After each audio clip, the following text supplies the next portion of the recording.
Episode 72 শুরুতে দেখা যায় ডোরি আর ব্রগির মধ্যে মারাত্মক লেভেলের লড়াই চলতে থাকে। উসব দূরে দাঁড়িয়ে মনোযোগ দিয়ে তাদের ফাইট দেখতে থাকে। নামি বলে এটাই মোক্ষম সুযোগ এখান থেকে পালানোর, কিন্তু উসব তার কথায় কান দেয় না। উসব বলে তারা কোনো কারণ ছাড়াই এইভাবে লড়াই করছে। এটাই হচ্ছে সত্যিকারের পুরুষদের মধ্যকার লড়াই। তারা তাদের হৃদয়ে যোদ্ধার পতাকা ঘিরে রেখেছে, যেটা তাদের জীবনের থেকেও মূল্যবান। এজন্যই তারা 100 বছর ধরে লড়াই করে আসছে। এটাই তো আমার গোল, সমুদ্রের একজন সাহসী যোদ্ধা হওয়া। আমিও তাদের মতোই গর্বিত পুরুষ হতে চাই। নামি বলে তুমি কি জায়ান্ট হতে চাও? উৎসব বলে আমি ওটা বোঝাচ্ছি না। এরপর সে বলে যদি সত্যি যোদ্ধাদের কোনো ভিলেজ থেকে থাকে তাহলে আমি একদিন অবশ্যই সেখানে যাব। মিস ভ্যালেন্টাইনও উপরে উঠে তাদের লড়াই দেখতে থাকে। মিস্টার ফাইভ তাকে নিচে নামতে বলে। এদিকে ডোরি আর ব্রগি দুজনেই মাটিতে পড়ে যায়। যে লড়াই 100 বছর ধরে চলে আসছে সেটা কি আজকে শেষ হবে? ব্রগি বলে আমরা দুজনেই বাড়ি ফিরতে চাই, তাই না? ডোরি বলে এজন্যই তো আমি তোমাকে হারাতে চাই। তারা দাঁড়িয়ে একে অপরের মুখে শিল দিয়ে আঘাত করে আর বলে এটা হচ্ছে 74,466তম ডুয়েল এবং সবগুলোই ড্র হয়েছে। তারা দুজনেই মাটিতে পড়ে যায়। ব্রগি বলে আমি কিছু অ্যালকোহল পেয়েছি আমার গেস্টদের কাছ থেকে। ডোরি বলে আমাকেও তো কিছু দাও। তারা এভাবে লড়াই করলো, একে অপরের অনেক ভালো বন্ধু। এদিকে জোরো সানজি দুজনেই ডাইনোসর খুঁজে না পেয়ে ফিরে যেতে থাকে। এর পরের সিনে ডোরি লুপিকে বলে তাহলে ব্রগির গেস্টটা তোমাদের ফ্রেন্ড? এর মানে আমি বলতে পারি অ্যালকোহলগুলো আমি তোমার কাছ থেকেই পেয়েছি। ভি বলে এখানে কি লক পজেস্টর হতে সত্যি 1 বছর লাগবে? ডোরি বলে তোমরা কি চারপাশে মানুষের কঙ্কাল পড়ে থাকতে দেখোনি? তারা এই জঙ্গলে এসেছিল এবং লক পজেস্টর হওয়ার আগেই মারা গিয়েছিল। কেউ ডাইনোসরের খাবার হয়েছিল তো কেউ ক্ষুধা পিপাসায় মারা গিয়েছিল। আবার কিছু আমাদের হাতে মারা গিয়েছিল, কারণ তারা আমাদেরকে মারার চেষ্টা করেছিল। মনে হচ্ছে 1 বছর তোমাদের মানুষদের কাছে অনেক লম্বা সময়। ভি বলে আমরা এতদিন এখানে কাটাতে পারবো না। লুফি বলে এতদিন থাকলে আমিও বোর হয়ে যাব। আর কি কোনো রাস্তা নেই? ডোরি বলে আমাদের কাছে একটি ইটারনাল পোজ আছে, কিন্তু সেটা এলবাফে যাওয়ার জন্য। বা তোমরা বলতে পারো আমরা ওটার জন্যই লড়াই করেছি। লুফি বলে আমরা ওখানে গিয়ে কি করব? ডোরি বলে তাহলে একটাই উপায় আছে, এখন তোমাদেরকে র্যান্ডামলি চলতে হবে। যদি ভাগ্য ভালো থাকে তাহলে তোমাদের ডেস্টিনেশনে পৌঁছতে পারবে। লুপিদের পুরো কনভারসেশনে ভেবে অনেক চিন্তিত থাকে, কারণ তার রাজ্যে অনেক খারাপ কিছু ঘটতে চলেছে। এদিকে উসব ব্রগিকে বলে আমিও তোমাদের মতো হতে চাই। ব্রগি বলে তুমি কিভাবে জায়ান্ট হবে? উসব বলে না মানে আমি ওটা বোঝাচ্ছি না। আমি বলছি যে আমিও এলবাফের যোদ্ধাদের মতো প্রাউডলি হতে চাই। ব্রগি বলে প্রাউডই হচ্ছে আমাদের সম্পদ। উসব বলে এখন থেকে আমি তোমাকে মাস্টার বলে ডাকবো। অপরদিকে ডোরি অ্যালকোহল মুখে দেখেই তার পেটে ব্লাস্ট হয়। ডোরি নিচে পড়ে যায়। লুফি আর ভেবি কিছুই বুঝতে পারে না। ভেবি বলে নিশ্চয়ই অন্য জায়ান্টই বোম ঢুকিয়ে রেখেছিল। লুফি বলে তারা 100 বছর ধরে লড়াই করে আসছে, সে কখনো এরকম নোংরা কাজ করবে না। তখনই ডোরি দাঁড়িয়ে যায়। ডোরি মনে করে লুফিরা তাকে মারার চেষ্টা করেছে। লুফি তার হেডটি ভেবিকে দেয়। লুফিও লড়াই করার জন্য তৈরি হয়ে যায়। লুফি তাকে বোঝানোর অনেক চেষ্টা করে, কিন্তু ডোরি অ্যাটাক করে দেয়। লুফি ডস করে তার শট দিয়ে উপরে উঠে এবং পাঁচ মারতে যায়, কিন্তু ডোরি তাকে শিল্ড দিয়ে মেরে দূরে পাঠিয়ে দেয়। ডোরি আবারও অ্যাটাক করে, কিন্তু লুপি তার হাত লম্বা করে দূরে চলে আসে এবং তার হাত স্ট্রেচ করে গুলতির মতো নিজেকে ছুঁড়ে মারে। তার এই অ্যাটাকটির নাম আছে গাম গাম বুলেট। সে এত জোরে আঘাত করে যে ডোরি নিচে পড়তে থাকে। তার মুখ দিয়ে অনেকগুলো রক্ত বেরিয়ে আসে। বেচারার পেটে এমনি ব্লাস্ট হয়, তারপর আবার লুফির এরকম আঘাত। তবুও ডোরি লুফির উপর পা রেখে দাঁড়িয়ে যায়, কিন্তু ডোরি বেশিক্ষণ দাঁড়িয়ে থাকতে পারে না। সে অজ্ঞান হয়ে পড়ে যায়। লুফি তো মাটির ভিতর ঢুকে গেছে। আসলে অ্যালকোহলে বম রেখেছিল থার্ড পার্টি, মানে বারো কোয়ার্কস। তারা সরাসরি জায়ান্টদের সাথে লড়াই করতে পারবে না। এজন্য একটি জায়ান্টকে নোংরা চাল ছেলে দুর্বল করবে। এরপর যখন তাদের মধ্যে লড়াই হবে তখন অন্য জায়ান্টের হাতে সে এমনিতেই মারা যাবে। জায়ান্টটি যখন তার বন্ধুর মৃত্যুতে হতাশ হয়ে যাবে তখন এই সুযোগে তারা তাকেও ক্যাপচার করে ফেলবে। এটাই হচ্ছে মিস্টার থ্রির প্ল্যান। কিছুক্ষণের মধ্যে ভলকানো ইরাপশন হয়। ব্রগি তার ওয়েপন রেডি করে ফেলে। এদিকে ডোরিও রেডি হয়ে যায়। লুপি তাকে আটকানোর চেষ্টা করে, কিন্তু সে একটি বড় পাথর এনে লুপির উপর বসিয়ে দেয়। ডোরি বলে আমি তোমাদেরকে ভুল ভেবেছিলাম, এজন্য আমাকে ক্ষমা করে দিও। আসলে এলবাফের গড হয়তো এটাই চায় যে আমি হেরে যাই। হয়তো আমি সিলেক্ট হতে পারিনি, যার কারণে সে আমাকে ডিভাইন প্রোটেকশন দেয়নি। শুধু এতটুকুই। লুফি রেগে বলে এলবাফের গড যদি তোমাকে মরতে বলে তাহলে কি তুমি সেটাই করবে? এই লড়াইয়ে অন্য কেউ ইন্টারফেয়ার করেছে। ডোরি বলে তোমরা মানুষরা কয় বছরই আর বাঁচবে? সে লড়াইয়ের জন্য চলে যায়। লুফি চিৎকার করে বলে কে তাদের লড়াইয়ে ইন্টারফেয়ার করেছো, সামনে আসো। অপরদিকে নামি বলে এখানে 1 বছর থাকার কোনো মানে হয় না, চলো আমরা শিপে যাই। বাকিরা নিশ্চয়ই কোনো না কোনো প্ল্যান বানাবে। এদিকে ডোরি আর ব্রগির লড়াই শুরু হয়ে গেছে। আজকের লড়াইয়ে ব্রগির পাল্লা একটু ভারী। সে বলে কি ব্যাপার ডোরি, তোমাকে তো দুর্বল মনে হচ্ছে কেন? ডোরি বলে আমি আগের মতোই আছি। ব্রগি বলে অ্যালকোহল গুলো কেমন ছিল? ডোরি বলে মনে হচ্ছিল যেন স্বয়ং গড আমাকে সেগুলো দিয়েছিল। এরপর দেখানো হয় জোরুকে। সে শিপে যাওয়ার রাস্তা খুঁজতে থাকে। তখনই সে সামনে নামিকে দাঁড়িয়ে থাকতে দেখে, কিন্তু নামি আর উসব তো অন্য জায়গায় জীবন বাঁচিয়ে দৌড়াতে থাকে। উসব নামিকে পিছনে ফেলে জোরে দৌড় মারে। নামি সামনে লুপিকে দেখতে পায়। কিছুক্ষণ পর উসব নামি চিৎকার শুনতে পায়। উসব মনে করে ডাইনোসর নামিকে খেয়ে নিয়েছে। সেই তো জোরে দৌড় মারে যে সোজা লুপিদের সামনে গিয়ে ব্রেক লাগায়। উৎসব বলে নামিকে ডাইনোসর খেয়ে নিয়েছে। এটা শুনে লুফি আর উৎসব দুজনেই প্যানিক করতে থাকে। ভিভি বলে যদি নামিকে ডাইনোসর খেয়ে থাকে তাহলে তোমার পিছনে আসেনি কেন? আমার মনে হয় এখানে বারোক্রক্সের লোক এসেছে। উৎসব বলে আসলেই তো, কিন্তু বারোক্রক্স আমার পিছনে আসেনি কেন? ভিভি বলে এটা হয়তো এই কারণে, কারণ তুমি তাদের অ্যাসাসিনেশন লিস্টে নেই। রিমাইন্ড করে দিও স্কিপিকে উৎসব আর সানজি ঘুমিয়েছিল, তাই আনলাকিস তাদের ছবি তুলতে পারেনি। এরপর দেখানো হয় মিস্টার থ্রিকে। সে বলে এখনো কেন জায়ান্টই মরছে না? এরা কি শকুনের জীবন নিয়ে এসেছে নাকি? মনে হচ্ছে এখন আমাকেই কিছু করতে হবে।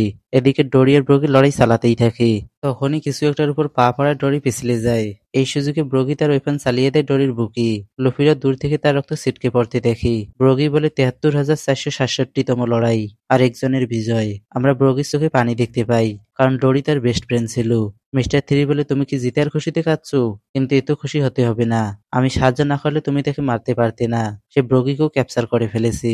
অপরদিকে মিস্টার ফাইভ আর মিস ভ্যালেন্টাইন কারুকে এনে বেবিদের সামনে ফেলে। কারুর অবস্থা তারা খারাপ করে দিয়েছে। উৎসব বলে তাহলে তোমরাই অ্যালকোহলে বোম দিয়েছিলে।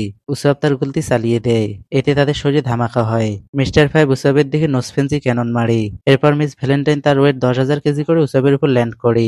ভিভি অ্যাটাক করার জন্য আসতে থাকে, কিন্তু মিস্টার ফাইভ সহজেই তাকে হারিয়ে দেয় আর বলে আমরা শুধু মিস্টার থ্রির অর্ডার ফলো করে তোমাকে নিয়ে যাচ্ছি। ভিভি বলে মিস্টার থ্রি, দ্য ওয়াক্স ফ্রুটম্যান এখানেও এসেছে?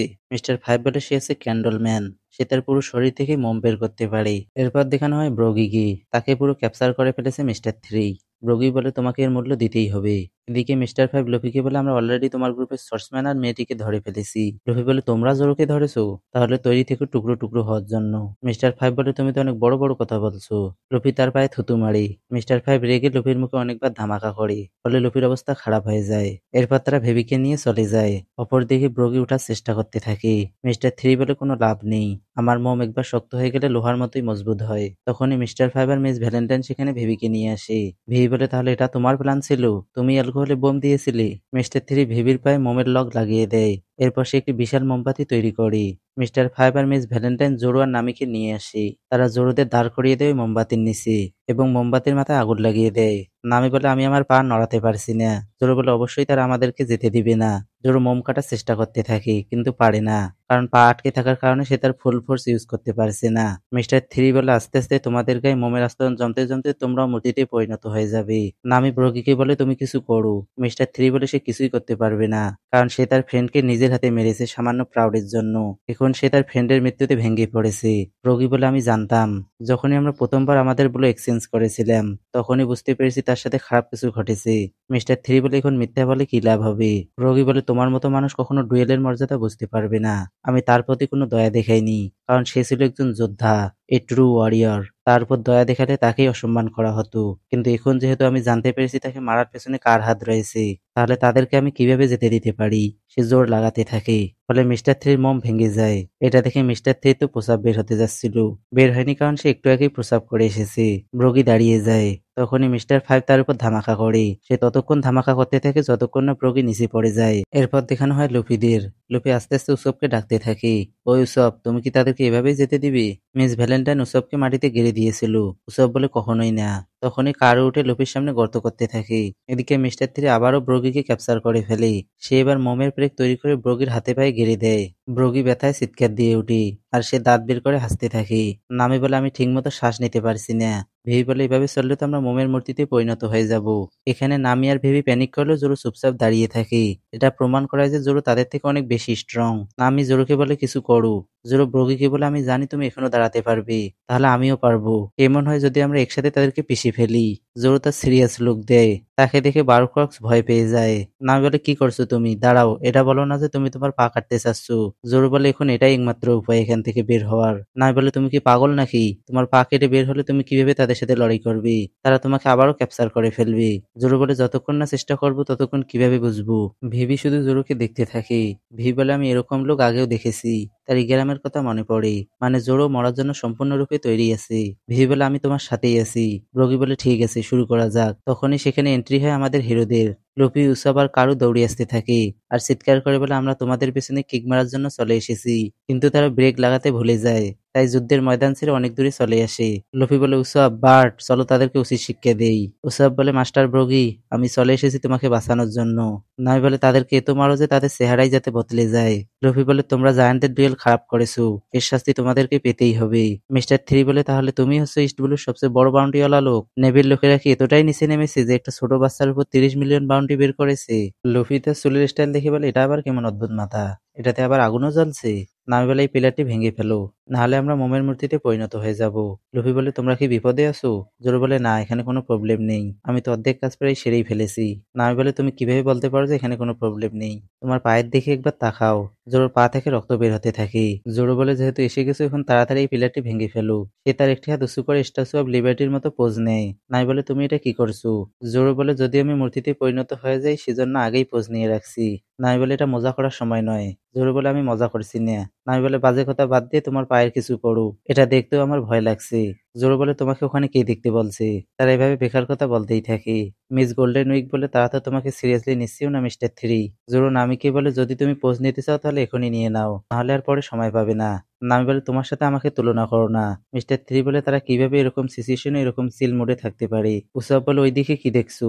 আমি এখানে। আজকে আমি সম্পূর্ণ আলাদা মানুষে পরিণত হয়ে গেছি, এখন মার খাওয়ার জন্য তৈরি হয়ে যাও। সে আর কারো গাছের পিছনে এসে লুকিয়ে পড়ে। উসাব বলে, লুফি, তুমি তাদেরকে সামলাও, আমরা তোমাকে পিছন থেকে সাপোর্ট দিচ্ছি। লুফি তাদের দিকে দেখতে থাকে। এই সুযোগে মিস্টার থ্রি তার পায়ে লক লাগিয়ে দেয়। লুফি লকটা আঙ্গুল দিয়ে টোকা মারে আর বলে, এটা তো ম্যালেটের মতো। মিস্টার থ্রি আবারও অ্যাটাক করে, কিন্তু লুফি এবার ডস করে ফেলে। লুফি ব্রোগির হেলমেটের শিং ধরে চারদিকে ঘুরে মোমের পিলারে আঘাত করে, এতে পিলারটি ভেঙে যায়। এটা দেখে তো এই তিনজন অনেক খুশি হয়, কিন্তু তাদের খুশি বেশিক্ষণ থাকে না, কারণ মোমবাতির উপরের অংশটি তাদের কাছাকাছি চলে আসে। এখন মোম আরো তাড়াতাড়ি গলে যাবে। লুফি বলে, আমার পায়ের ম্যালেটটিও ভেঙে গেছে। জোরো বলে, তুমি কি আমাদেরকে সাহায্য করতে এসেছো নাকি মারতে এসেছো? লুফি বলে, তোমরা এরকম ডেঞ্জারাস জায়গায় দাঁড়িয়ে আছো কেন? ওখান থেকে পালাচ্ছ না কেন? নামি বলে, গাধা, আমরা পালাতে পারলে এখানে দাঁড়িয়ে থাকি? লুফি বলে, তোমরাই তো প্লেটটি ভাঙতে বলেছিলে, তোমরা তো খুবই মিথ্যাবাদী। ভি বলে, মিস্টার বশিডু, এখন কি এই বন্ধু ক্যাপ্টেন আমাদেরকে বাঁচাতে পারবে? জোর বলে, আমি কি জানি, এখন সেই একমাত্র চয়েস। নামি বলে, আমি একটুও নড়তে পারছি না। মিস্টার থ্রি লুফির উপর অ্যাটাক করে। এই সুযোগে উসবও মিস্টার থ্রির দিকে গুলতি মারে, কিন্তু মিস্টার ফাইভ এসে উসবের অ্যাটাক খেয়ে ফেলে এবং পলিউশন ছাড়ে। মিস্টার ফাইভ বলে, এত সস্তা গান পাউডার ইউজ করো তুমি? এদিকে জোরু আর নামি এখনো বেকার কথা বলতেই আছে। জোরু বলে, এখন তো আমার হাত আটকে গেছে, ভালোই হয়েছে যে আমি আগেই পোজ নিয়ে রেখেছি। লুফি ক্যান্ডেল সেটটি ভাঙার জন্য বাজুকা চালায়, কিন্তু মিস্টার থ্রি তার সামনে একটি মোমের ওয়াল বানিয়ে দেয়। এরপর মিস্টার থ্রি অ্যাটাক করে। লুফি ইচ্ছা করে তার হাতে মেলেট লাগতে দেয়। এরপর সে জোরে পাঁচ মারে মিস্টার থ্রির দিকে। মিস্টার থ্রি আরো একটি ওয়াল বানায়, কিন্তু তার ওয়াল ভেঙে যায় এবং লুফির পাঁচ এসে তাকে লাগে, ফলে সে দূরে গিয়ে পড়ে। নামি বলে, এখন তাড়াতাড়ি এটা সরাও। লুফি বলে, আমি পারবো না। নামি বলে, মজা করা বন্ধ করো, তাড়াতাড়ি হাত চালাও। লুফি বলে, আমি পারবো না, তোমাদেরকে বাঁচানোর জন্য আমার কোনো অনুভূতি হচ্ছে না। মিস গোল্ডেন উইক বলে, কালার স্ট্রাপ। নামি বলে, বেশি সময় নেই, আমরা খুব শীঘ্রই মূর্তিতে পরিণত হয়ে যাব। লুফি বলে, আমি জানি, কিন্তু তোমাদেরকে বাঁচানোর জন্য আমি মোটিভেশন পাচ্ছি না। এই তিনজন বলে, এখন কি তোমার মোটিভেশন স্পিকারের প্রয়োজন পড়বে? ওসব ভাবতে থাকি, তার আবার কি হয়েছে? আমাদের ফ্রেন্ডরা বিপদে আছে আর সে এইভাবে দাঁড়িয়ে দেখছে, এখন আমাকেই কিছু করতে হবে। তখনই তাদের সামনে মিস্টার ফাইভ আর মিস ভ্যালেন্টাইন উদয় হয়। মিস্টার ফাইভ বলে, সে অলরেডি তার ট্র্যাপে পড়েছে। মিস ভ্যালেন্টাইন বলে, সে যেখানে দাঁড়িয়ে আছে সেখানে দেখো, লুপি একটি মার্কের উপর দাঁড়িয়ে আছে। উসব বলে, এটা আবার কি? তখনই মিস্টার ফাইভ সেখানে ব্লাস্ট করে। উসব আর কারো ধামাকা থেকে বেশি জোরে দৌড় মারে। মিস্টার ফাইভ আর মিস ভ্যালেন্টাইনও তাদের পিছনে চলে যায়। এদিকে লুফি দাঁড়িয়ে দেখতে থাকে। ভি বলে, মিস গোল্ডেন উইক, এটা তোমার কাজ, তুমি কি করেছো তার সাথে? মিস গোল্ডেন উইক বলে, এটা হচ্ছে কালার ট্র্যাপ বিট্রিয়াল ব্ল্যাক, যে এই মার্কের সংস্পর্শে আসবে সে তার ফ্রেন্ডদেরকে ধোকা দিবেই। নামি বলে, সে সব কি বলছে, ট্রান্সলেট করে বলো। ভেবে বলে, সে মানুষের ইমোশন নিয়ে খেলতে পারে, সে যে কোনো মানুষকেই তার ট্র্যাপের সাহায্যে ম্যানিপুলেট করতে পারে। জোর বলে, তাকে ম্যানিপুলেট করতে আবার ডেভিল ফুড লাগে? তাকে তো এমনিই যে কেউ ম্যানিপুলেট করতে পারে। ভেবে বলে, লুফি ওই মার্ক থেকে কখনোই বের হবে না। লুফির সাথে সাথেই বের হয়ে আসে। এরপর লুফি পাঁচ মারার চেষ্টা করে, কিন্তু মিস গোল্ডেন উইক আরো একটি ট্র্যাপ লাগায়, ফলে লুফি পাগলের মতো হাসতে থাকে। এবার সে লুফির শার্টে মার্ক লাগিয়ে দিয়েছে। লুফি মাটিতে শুয়ে হাসতে থাকে। এদিকে উসাবরা জঙ্গল ঘুরে আবারও সেখানে আসে। তারা এদিক সেদিক দৌড়াতে থাকে। নাই বলে, তোমরা কি এখানে মজা করতে এসেছো? দৌড়াতে দৌড়াতে কারো লুফির সাথে ধাক্কা খায়, ফলে লুফির শার্টে লাগানো মার্কটি খারাপ হয়ে যায়। উসাবরা আবারও জঙ্গলের মধ্যে ঢুকি। লুফি উঠে বাজুকা চালানোর চেষ্টা করে। মিস গোল্ডেন উইক লাল কালারের একটি মার্ক লাগিয়ে দেয়। লুফির বাজুকা গিয়ে ওই মার্কে লাগে। লুফি আবারও বাজুকা চালায়, কিন্তু এবারও তার হাত ওই লাল মার্কে গিয়ে লাগে। এরপর মিস গোল্ডেন উইক অনেকগুলো ট্র্যাপ একসাথে লাগায়। লুফি গিয়ে তার সাথে বসে চা খেতে থাকে। এই তিনজন বলে গাধা কোথাকার। জোরো বলে আমি সেজন্য আগে থেকেই পোজ নিয়ে রেখেছি। এরপর দেখানো হয় উৎসবদের। তারা এখনো দৌড়াদৌড়ি করতেই আছে। Mister five double nose fancy cannon মারি, কিন্তু তার নিশানা ভুল জায়গায় লাগে। একটা কথা বলে দেই, মিস্টার ফাইভ এত ময়লা পায় কোথা থেকে? সে কি তার নাকে ফ্যাক্টরি বসিয়ে রেখেছে নাকি? উৎসব বলে এবার আমার পালা। সে তার গুলতি মারে, কিন্তু মিস্টার ফাইভ ইজিলি ডজ করে ফেলে। মিস্টার ফাইভ এরপর একটি গুলি বের করে বলে আমি এটা ছোট মোটো লোকের উপর ইউজ করি না, কিন্তু মনে হচ্ছে এখন এটা ইউজ না করলে হবে না। উৎসবরা দৌড়ে আবারও লফিদের ওখানে আসে। সেখানে এসে উৎসব আর কারো একদম স্থির হয়ে যায়, কারণ জোড়ো, নামি, ভিভি তিনজনই মূর্তিতে পরিণত হয়ে গেছে। আর পাশে বসে চা খাচ্ছে লুফি। লুফি নিজেকে ছাড়ানোর অনেক চেষ্টা করছে, কিন্তু পারছে না।